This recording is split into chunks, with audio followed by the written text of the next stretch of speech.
Boca was started as a stop on the Central Pacific Railroad about 1868. Because what happened when they were building the railroad is the summit was so difficult that they ended up bringing a work crew into Truckee, and they started working down canyon while they finished the summit.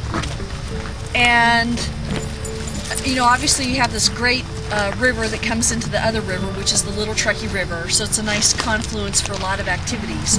But there was a sawmill here and an early ice company.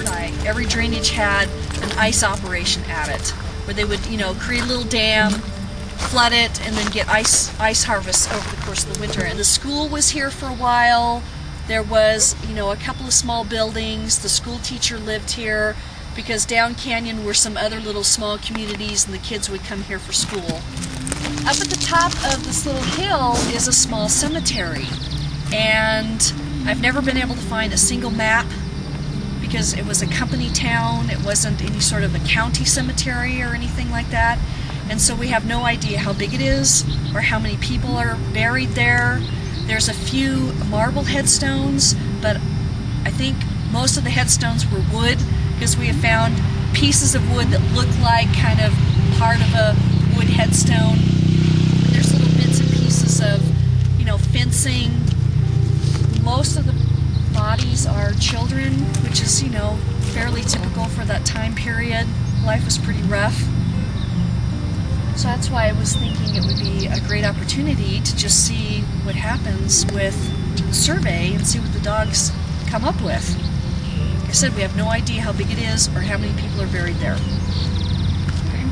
But you've got an early grave site with a marble headstone that I think is circa 1870. I mean, you can read it. We can go up there and look at it. Then there's some later ones that are children that are around, I think, 1917, which I think was pretty much when things were kind of tapering off. So the cemetery, do we want to walk up to the cemetery? Well, what I was thinking was, Eve and I are going to start. We might as well get our stuff and go up there, and then we can get an idea how big it is, and we're going to make a plan to go there. Okay. Why don't we go?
I'm guessing that there are the two depressions she showed me too. So there's one here and one here, and I'm guessing the graves are going this way.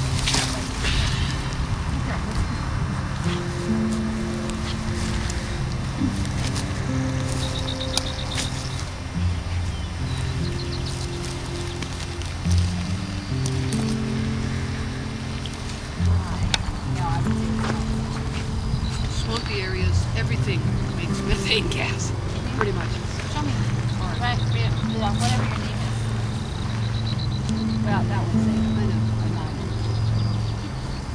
But my guess would be just the depression that there's one here. Let's just put it there.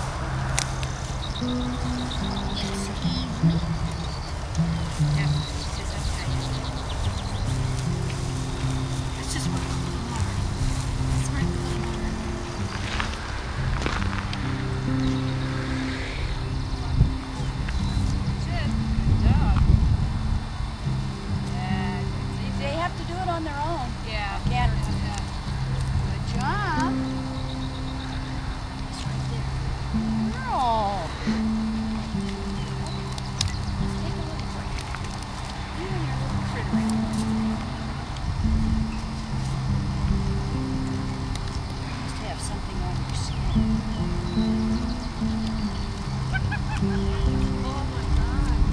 We find that sometimes the dogs will alert on both the head area and the feet area, and we double flag them when there was more than one dog alerting in the same spot.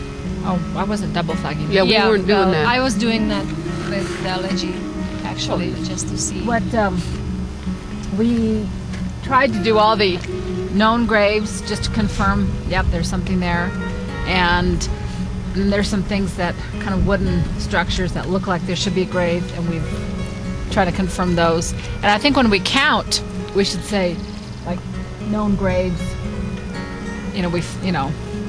X amount of known graves, and then how many we've added. Map all these flags, but just would be interesting to get a count and some pictures, and maybe measure the boundaries. Just the boundaries might be a good idea. I'd like to do some markings out here, but I don't want to leave your flags. I have some rebar, some small diameter rebar, and I could actually come back with just some rebar and Mark. and leave those there where the flags are, because we could always find those later with a metal detector. Here, if you wanted to map the flags with this many people with tapes, we could probably map this out pretty quickly. A map would be great. I have would no come to map life. of this. Okay, So well, let's map a it then. would be wonderful.